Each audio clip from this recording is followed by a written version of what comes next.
when you find a new way to tell the story, when you find a new way to tie your brand to a cultural moment or a holiday, you are opening up the door to communicate and resonate with a customer you've never resonated with before, or maybe a customer that's kind of on idle mode and hasn't really been engaging with your brand or has made a purchase recently. Maybe you turn that light bulb on for them that reignites that interest in your brand. Welcome back, everybody. Today we have a very special guest to continue this series of bringing forward experts inside of the company and giving you access to behind the scenes information, people who are in accounts every day working with brands. And so today we have Deandra. Thanks for coming on. Of course. Hey, everyone. My name is Deandra. I am a retention strategist here at CTC. I am based in Denver, Colorado. Go Rockies. And I'm excited to talk to you a little bit more about what I love doing so much, which is email and SMS marketing. Yes. First, wanted to start with email doesn't receive the hype. You and I talked about this a little No, bit it before doesn't. off camera, right? And tell me why you think that is. Why is email so underrated? I think email's so underrated, primarily because it's relatively low cost compared to other paid channels. A lot of times brands don't realize it, but email and SMS can help fund and fuel your paid channels. So days where maybe you're doing email and SMS only promotions, that can give you more power to lean into scaling on your paid channels on given days. So that's number one, relatively low Mm. cost compared to on other channels. The other part, when you think about it, is half of the channel is automated.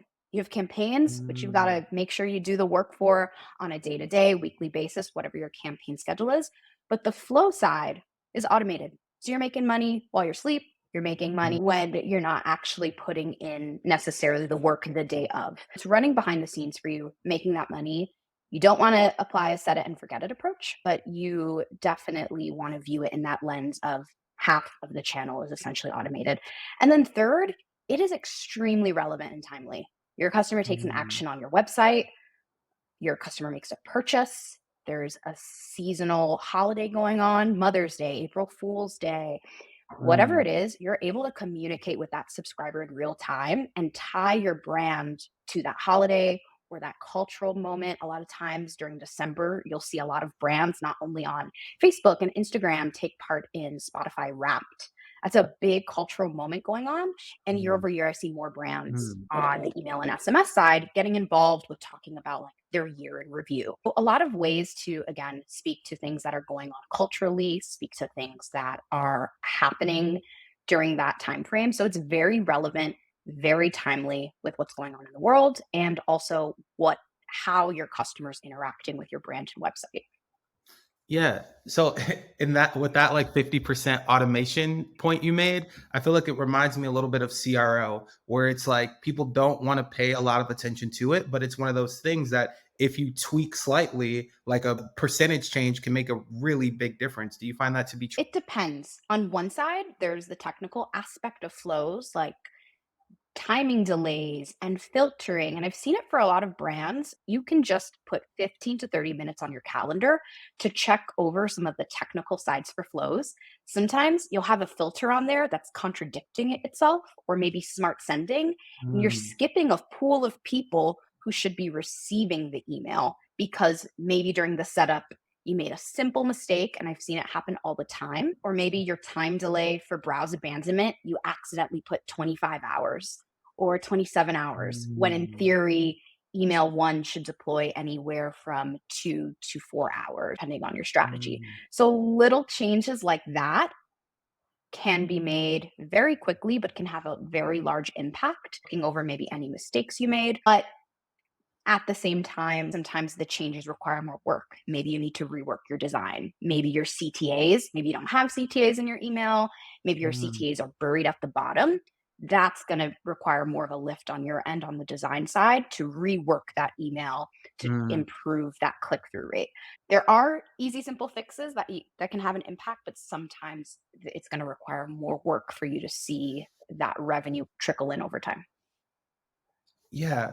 So I had a conversation with Adrienne about growth strategy, and she said one of the most important things is being able to know what to fix next. So I guess a question for you is, how do you know when it's time to revisit a flow? How do you know when it's time to go in and do a design update versus just tweaking the filters, etc.? Yeah, I would say it really depends on one, your flow library. How many Mm, flows do you have? If you have a much simpler flow library, then you can set time maybe once, twice a month to just go through and make sure your filters are good. Nothing has mm, dipped off. One thing I personally love is Klaviyo's benchmarks, which will tell you how you're performing against others in your industry. So it will mm, tell you, is your browse abandoned flow? It will tell you, for instance, your open rate. Are you below average? Are you at the medium? Or are you above average? So that's a wow. really good indicator to say, hey, my browse abandon flow is crushing it. I'm getting marked good or excellent on all of these metrics, range from open rate to click rate to unsubscribe to bounce, like email engagement and performance at a snapshot. Then you could see your benchmark for add to cart abandon, and you could see maybe your unsubscribes are horrible. Maybe your spam complaints are horrible. That's an indication to me that there's something wrong with the frequency, maybe the filtering, maybe more so of the technical side. However, if I was seeing click through rate and open rate I was having issues with, that's more of an indicator that there's something wrong with the content. Your people are opening the email, maybe they're getting a clickbait approach where they're seeing like, Mm, "Oh, this seems interesting." And then they get to the email and it's lackluster. You're just pushing mm, product, maybe you're not pushing content. There's not a connection there. So that to me if there's an issue there with click rate or click through rate, that there might be design work that needs to get done, mm, which would then take more time. In a nutshell, what you want to go ahead and do, pay attention to those Klaviyo benchmarks to pinpoint specific flows that need work. If it's leaning more that you need help on the click rate, on the placed order rate or revenue, you're going to mm, want to take a look into the strategy and the design. If you're seeing issues on the deliverability standpoint, that's going to be more technical. That's going to be flow filters, mm, flow settings, things like that, which are quicker fixes in terms of you can just turn on and off a button, not necessarily saying that you will immediately see the results of an improved unsubscribe rate. The fixes there might just be a little bit quicker. yeah, that's so good. And I love the data backed approach because it's similar to YouTube, they talk about, right? If your CTR is low, that means your title and thumbnail is not good. If your retention is low, like you could have a bunch of people open the email, but now no one's clicking it. So I love that data backed approach. So let's dive into maybe some specific business types here. So I know single SKU businesses. This is really interesting to me because we talk so much about LTV, right? Like, you need LTV. What if I only have a single SKU business? What do I do with email then? Yeah, so I think the biggest pain point, biggest wall and hurdle I've seen single SKU businesses run into is they get stuck in terms of ideas. Mm, They kind of with ways to position and different angles and approaches to take for their product. And the reason I think it's so important is because when you take a new angle on a product, so that to me, you really need to take time to do a brainstorm session on what new creative angles can I find. And I know that's easier said than done, so I think a way that I like to do it. Sometimes I like to go into Google, just do a search, see what people are searching alongside my product name. So maybe my single SKU is mm, a bar of soap. Searching bar of soap, seeing what maybe it's sustainable bar of soap. What are the other words that follow that phrase? What are the other words that come before? What are people searching for tied to a bar of soap that I mm, can create an angle for a campaign specifically? mm, HubSpot, I think it is, has this really cool article that has 278 social media holidays. I always mm, reference this because it will tell you by month what are the holidays, more popular ones, Mother's Day, Father's Day, but it will also tell you the days like National Dog Day. Who doesn't love dogs? I've got my dog person mug here. So, anyhow, you wouldn't necessarily tie a bar of soap to National Dog Day, but you might tie your bar of soap to National Relaxation Day. And you mm. might tie it to a campaign story of how to relax tonight, walking Yes. a subscriber through the steps to wind down tonight, maybe linking out to your Spotify playlist with calming music, then featuring how, you're going to want to get in your bath. And then last but not least, plug your bar of soap. Maybe for a lot of brands, they get stuck at What are the product features, benefits of Hmm. my bar of soap? Maybe we'll do an email about reviews. Maybe we'll do an email about our story. And then they kind of get stuck at, what do I do next? So Hmm. that's my biggest piece of advice. Get creative, think out of the box for storytelling. And then for Hmm. your flows, make sure that they are in tip top shape in terms of like your basic foundational flows. Make sure they're performing very well. And then think about what audiences you're not speaking to. So Hmm. maybe you're not speaking to those who have made a purchase, but maybe haven't tried a different scent of your soap. That's an Hmm. opportunity there to market to them and get them to be a second purchaser, or maybe getting them to refill. Maybe that bar of soap ran Hmm. out. That's the perfect opportunity for a replenishment reminder flow to get them to make that reorder. Now you just took that first time purchaser to be a second or potentially third time purchaser with you. That's going to have an impact on your LTV and likely your 60-day LTV if you're running with a bar of soap. You know, who's going to run out of that almost Yeah. for the 60-day mark, I hope. So that's, I would say you need to think out of the box, and you need to think about what segments of customers you are not yet speaking to outside of those foundational flows. I love that. So when I had a conversation with retention, they talked so much because the team has such a high retention rate of clients here at CTC, like one of the best retention rates for a product. So I'm really interested in why people stick around with that. And Kara mentioned like a high ROI. And we're talking a lot about providing value. Everyone says provide value, just don't sell. So where is that perfect mix between like, oh, I'm providing value and people like my list versus I actually need to make money?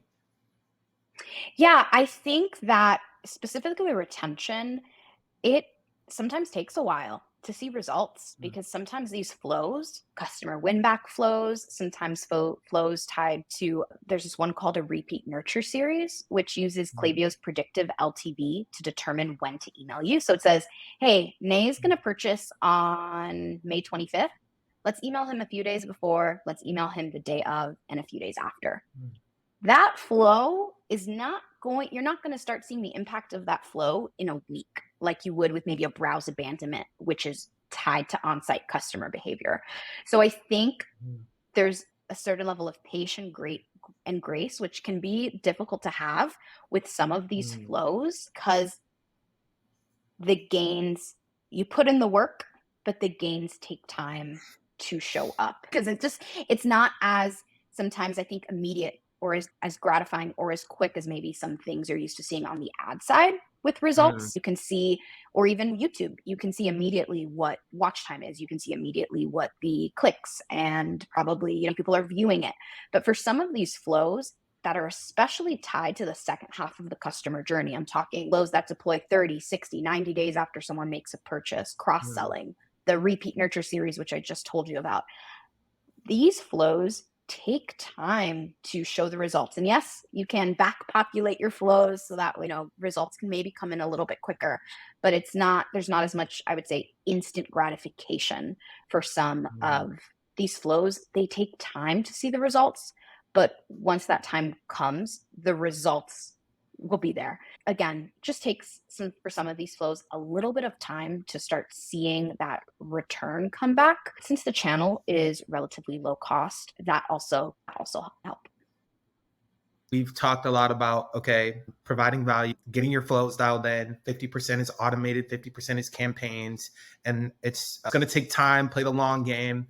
But here at CTC, we're actually providing clear ROI. We're providing a clear ROI of people's investing money in this service and what they're getting back. And part of that seems to be is forecasting. So can you share your formula for forecasting and where people start with trying to forecast email revenue? Yeah. Before I get started with that, though, I do want to say that specifically with retention, at least how we Mhm. handle it here at CTC, is that we determine what are going to be the top priority initiatives, I should say, flows for you that are going to have the largest impact for you quickly. So we're not going to start working on maybe a flow that's going to take however amount of maybe 6 months to start seeing the results. You always want to make sure that you are looking at what that low hanging fruit is and making sure that it is going to be impacting the metrics that you want to see an impact on, whether that's AOV, LTV. So wanted to leave that note, but getting into forecasting, Okay. forecasting is so helpful because it lets you know what your email program brings in a given month, in a given quarter, in a given year during peak moments like Black Friday, Cyber Monday, or maybe the summer months when that is when your product really shines due to seasonality. So it really, one, gives you an opportunity to track performance and tie it directly to the program and see out of your overall business revenue, a lot of brands oftentimes bring in 25 to 30% of their overall revenue from email and SMS. That's Wow. huge. That's Wow. huge. Even more so during Black Friday, Cyber Monday. Really, it's helpful to forecasting is so powerful because it really helps you to track performance. Another reason why it's so impactful is because if you set a forecast for yourself at the beginning of the month, that is a goal that then you can make sure that you are achieving. And then it also helps you to say, this campaign that we did, maybe it's, relaxation night that we were just talking about, that campaign didn't do as well as I thought it was Mm, going to do. What levers can I pull before the end of the month to make sure that I am as close to my forecast as possible? Because that's really what it comes down to with forecasting, trying to be accurate. You're not trying to lowball yourself to create a goal that you can easily achieve, and you're not trying to shoot for the stars and make a goal that is unattainable. You want to hit the bullseye, you want to make sure you're being accurate. So that is the two reasons. Those are the two reasons why forecasting is so powerful. It gives you a chance to track performance. And secondly, it gives you the chance to pull levers before that time mm. period is over. So that way you're not at the end of the month saying, I missed my forecast by 20% and you can't do anything about it. No, you were able to do something about it because you were monitoring and tracking it throughout the month. Oh, I love that. I love that. And I'm like, email, I didn't know email was receiving part of the forecast. I feel like it's we talk a lot. I think even we've not done a good job sharing that education with others on on how serious we take forecasting at CTC for email. It's all about scaling paid, scaling Google. But what about email and SMS? So anything else you want to you want to plug, I don't know, like how people could connect with you? I don't know. Anything else you want to add? Yeah, if you want, wow, I feel like an influencer. Follow me. You can follow me on LinkedIn, but the best way to work with me is to reach out to CTC directly and ask for our email and SMS retention program. Um, so that way, hopefully, we can get started working together. I'd love to be able to help you grow this channel.